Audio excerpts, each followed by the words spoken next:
Hello, everyone, and welcome to the first Sketches and Stories broadcast. My name is Tobias Girl, and I will be your host. The story I'm going to tell today is called The Pooka and Brian Boru. It's an old Irish legend that's one of my favorites, because it mixes myth with real historical fact. The king to be at its center, Brian Boru, was real. He was a legend of Ireland, a lord, and the first one to be crowned High King. I even had the pleasure of meeting one of his descendants, who corrected a few details in the account I'm going to give you. This is a story that takes place just before the battle, the final one, the climax, in which Brian Boru triumphed and created, for the first time, a united Ireland.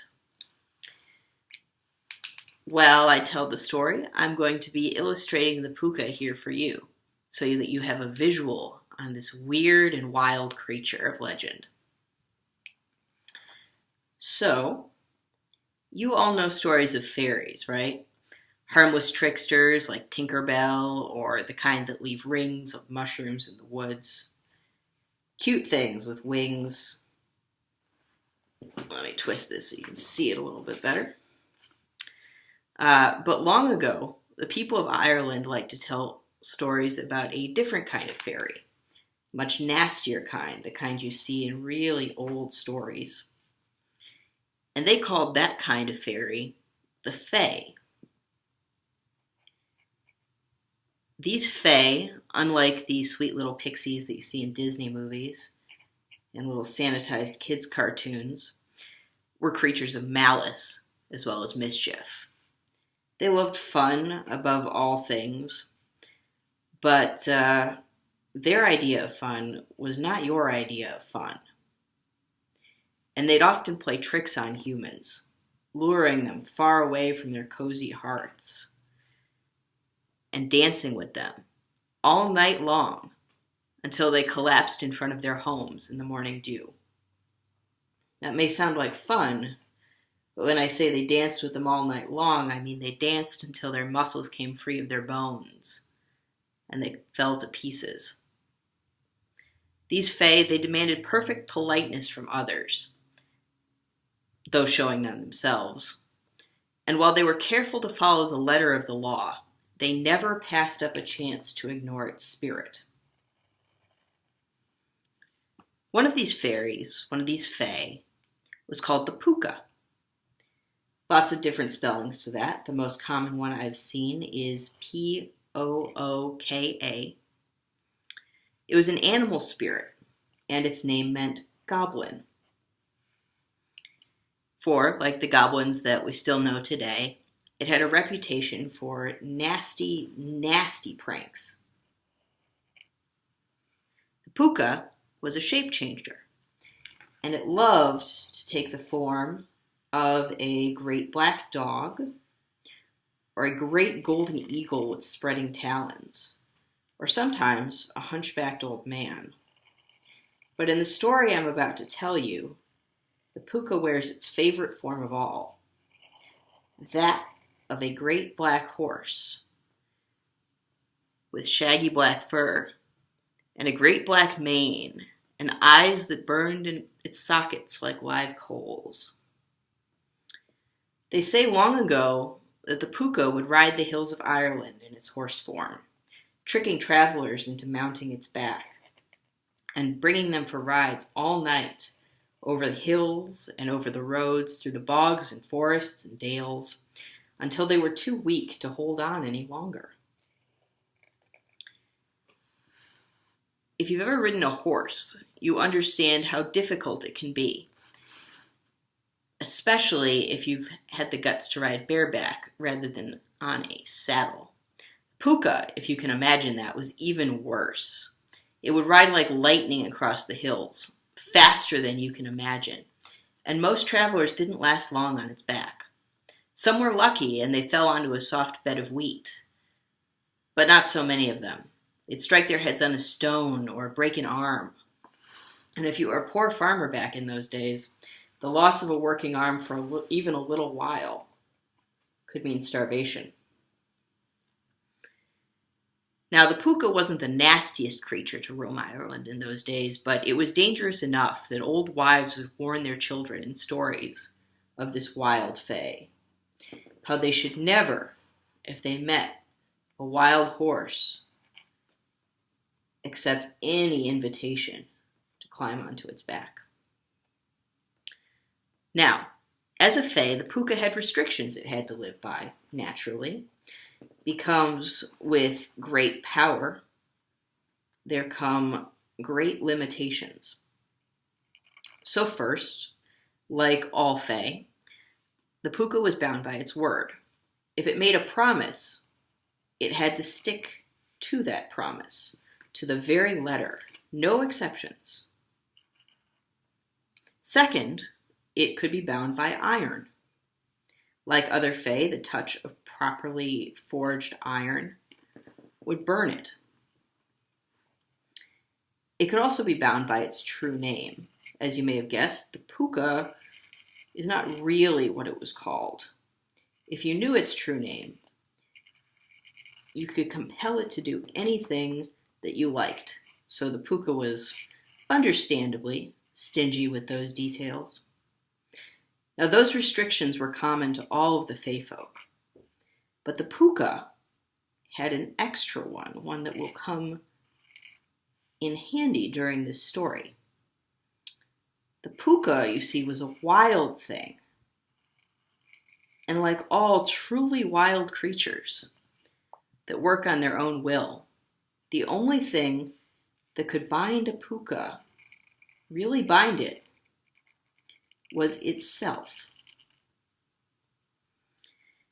Now, we return to Brian Boru, the hero of our story. Like every ambitious lord in his day, Brian Boru dreamed of conquest. He saw the way the tribes that surrounded him feuded and fantasized about bringing them all to heel under his rule. In the stories of magic that he grew up with, his family, being responsible, taught him of the fae, the Pooka included. And as he grew older and began to scheme of rulership, he saw in those old stories an opportunity. Picture, if you will, a dark and lonely night when Brian Boru walked alone on the roads of Ireland, on a path outside of town. He heard ahead of him a clopping sound on the stone.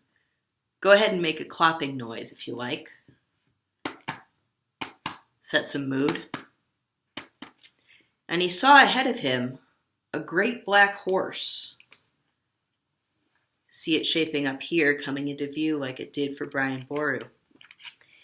With a great black mane and a great black tail, and eyes that burned like live coals in their sockets. And he knew from the stories that he had been told that this must be the Pooka. Unlike a sensible traveler, or a cowardly one, I suppose, Brian Boru did not turn and walk away. And unlike a foolish one, he did not remark upon his good luck and immediately mount the strange horse's back. Instead, he paused where he stood and he thought. Brian Boru was a courageous man, you see, and a clever one too, and he had in his mind a way to bring this situation to his advantage. He took one step and then another, slowly closing the distance between himself and the strange wild creature.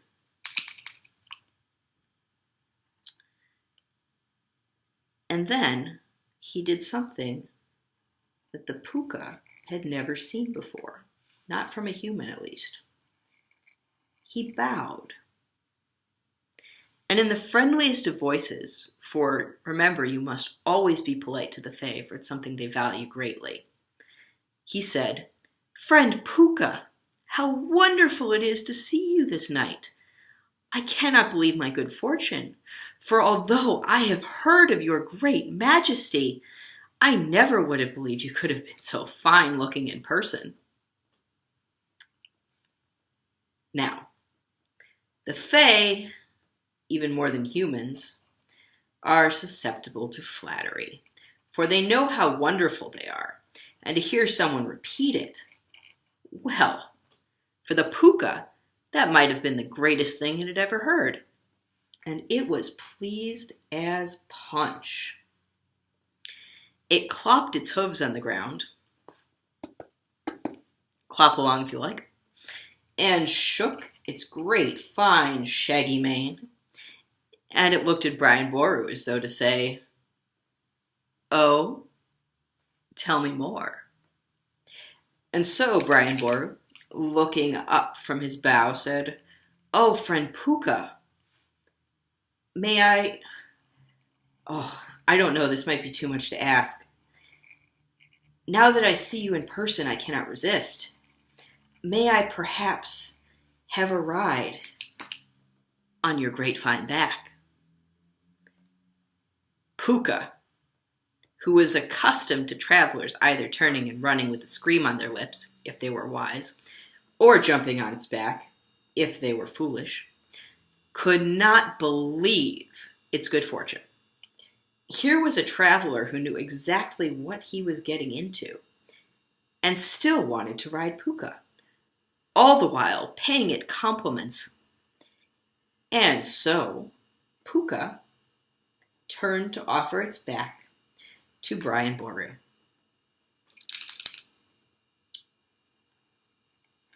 Let me catch up for a moment on that great fine back. You can see it starting to come into focus. Now, Brian Boru reached out his hand tentatively, as though afraid to touch the greatness that was Pooka, and stopped just barely shy of its back. He let his hand fall, a look of concern and maybe regret on his face, and he said, "Oh, Pooka, but before I ride on your great fine back, I'm terribly sorry. Can I trouble you for just one more favor this night?" And you can imagine this was winding Pooka up quite a bit. Having been paid another compliment, Pooka gave a little whinny to indicate that Brian Boru should go on.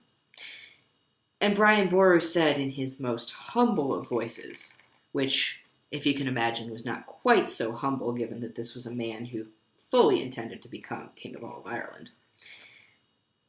He said, "Pooka, remember how entranced I am by your great beauty?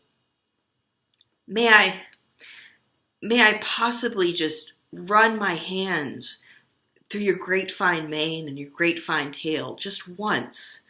For I've heard that they are the softest things in this entire land, softer than butterfly wings."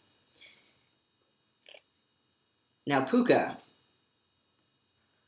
was just about overcome to paralysis from all of this fantastic flattery. With a little whinny, and a little shake of its tail, and a little shake of its mane, Pooka turned to present to Brian Boru its great fine mane and its great fine tail. Brian Boru stretched out a hand, and he ran that hand through Pooka's great fine mane and great fine tail.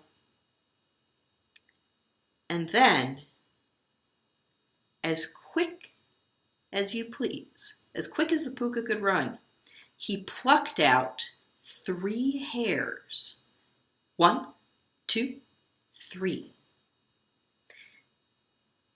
And he hid that hand with the hairs behind his back, where he kept attached to his belt some of his riding equipment, including a horse's bridle. and he wove those hairs inside of that bridle. And then he brought his hand back like nothing had changed. All the while, as he was petting, he dripped compliments for the Pooka, praising the softness of its mane and tail, and how magnificent and kindly it was to humor a stranger with the honor of touching it. Once Brian Boru had finished buttering up that great fine Pooka with the great fine mane and the great fine tail, he brought his hands back to Pooka's back, and he said, "Pooka, thank you again for the honor of touching your great fine mane and your great fine tail. Now, if you would, if you could possibly spare the time, I would be eternally grateful if I could take a ride on your great fine back." Now, this was the moment that Pooka had been waiting for. For as much as Pooka loved flattery, as all the Fae do, it was in Pooka's nature to play pranks. And so while flattery could sustain it for some time, the pranks must always come back.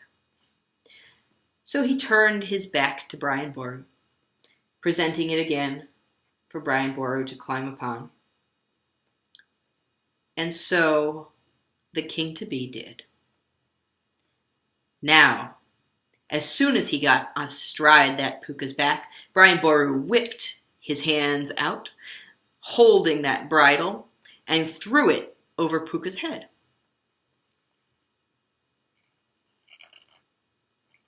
I'm going to start filling in some of the gaps here.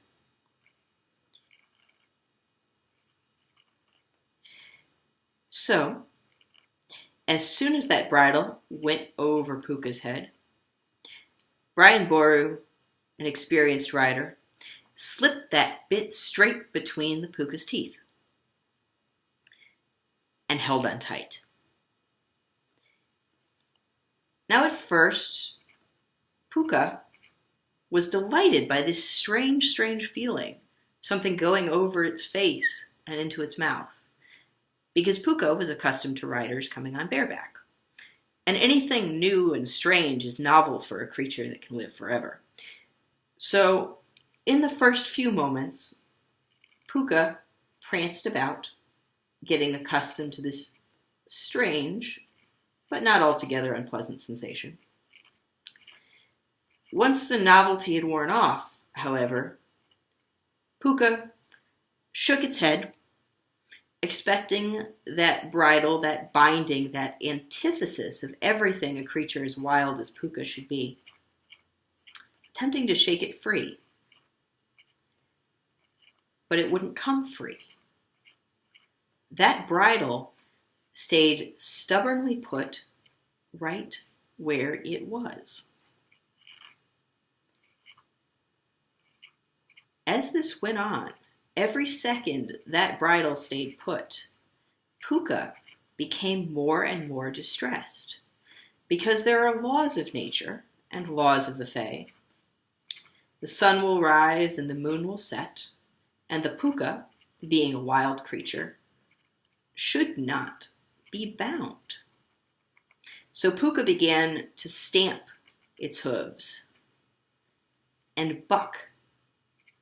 And when that didn't remove the bridle from its mouth,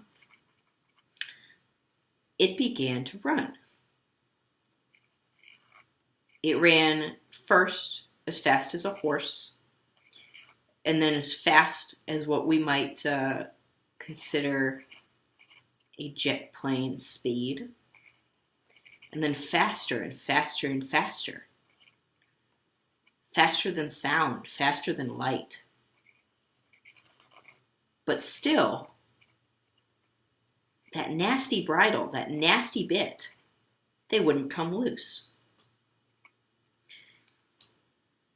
Remember, Brian Boru had twisted 3 hairs from the Pooka's own great fine tail inside of that bridle. And the only thing that can bind Pooka is itself. So this dance continued, Brian Boru holding on for his life as the great wild fae beneath him bucked and writhed and screamed and foamed at the mouth, desperate for its freedom. Until the Pooka, for the first time in its long, long life, stopped of someone else's will.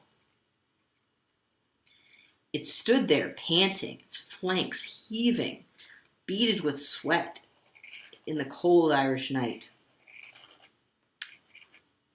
And it said, in a voice at once belonging to a great black dog, and a great golden eagle, and a hunchbacked man, and a great black horse with a great black mane and a great black tail, and eyes that burned like live coals in their sockets. It said, "You win. You win. What must I do to be freed?"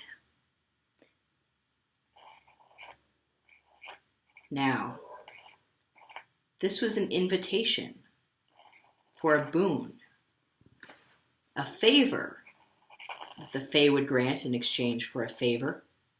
And Brian Boru understood this, that he could ask one thing from Pooka in exchange for Pooka's freedom. And so he said, a little out of breath, for he'd been knocked around quite a bit too, that he desired Pooka to no longer trick those who marched under his banner, his countrymen, that he could trick the countrymen of every other lord of Ireland, but not his. For in this Brian Boru saw a powerful symbol. If someone such as he could bring the Pooka to heel, then the other lords would understand he was strong enough to bring them down. As he said this, Pooka began to smile.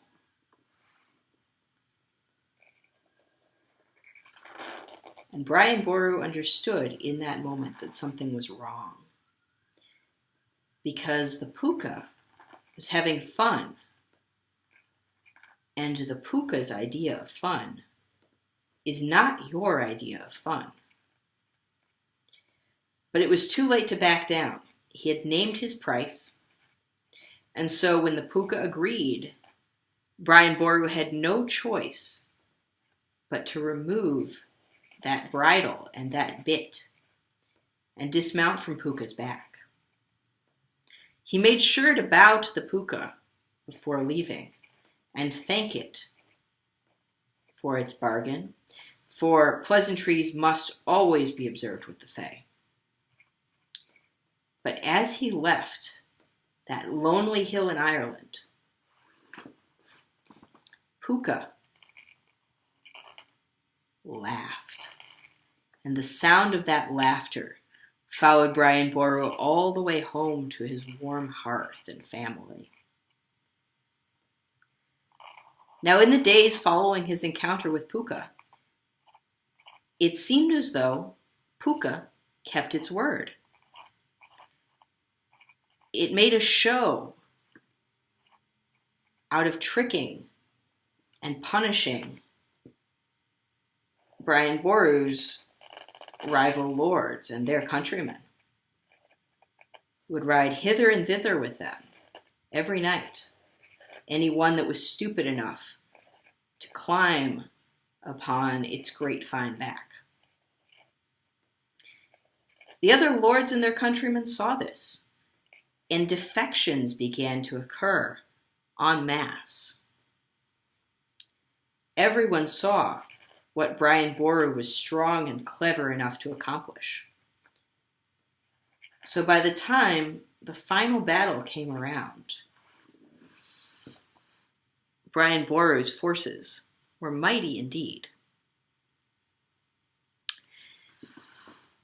At the Battle of Clontarf on Good Friday, Brian Boru's forces triumphed. If he had not been wounded in that battle, mortally so, he would have gone on to become High King of Ireland, as it was one of his descendants did, a worthy man.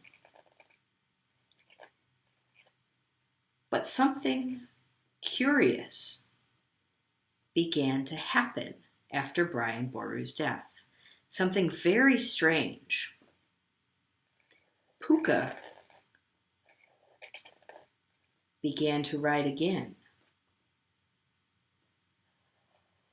Not just among the forces of those who had once been Brian Boru's rivals, but even his old soldiers. No one, you see, was exempt from the Pooka now. It's a very strange thing. For Pooka, being bound by his word, could not have possibly gone back on it. So how was it that the Pooka could keep its promise to Brian Boru that it would never again trick his countrymen, but then go on to do what looked exactly like that? Now there's an answer, of course, and it is a simple one. Excuse me while I prepare my watercolors for Pooka's coal eyes.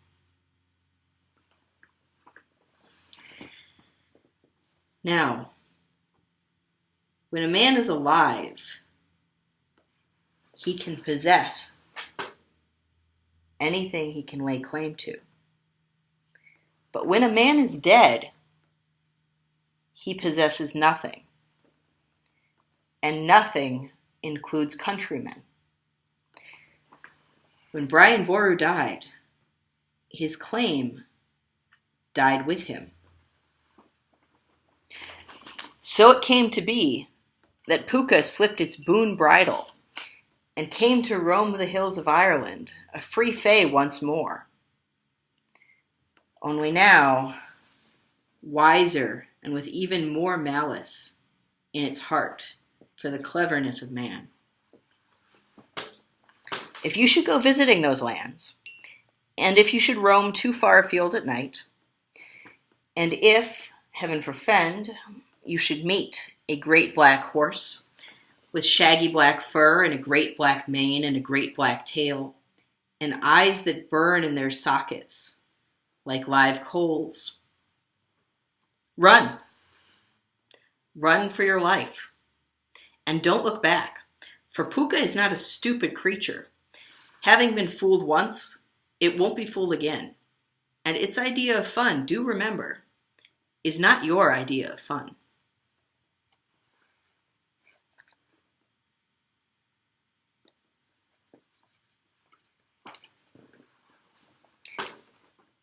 Thank you all for tuning in to the first episode of Sketches and Stories.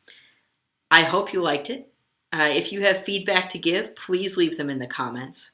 I'll take anything, since this was a bit of an experiment.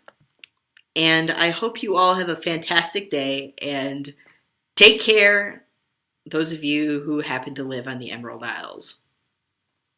Have a good day.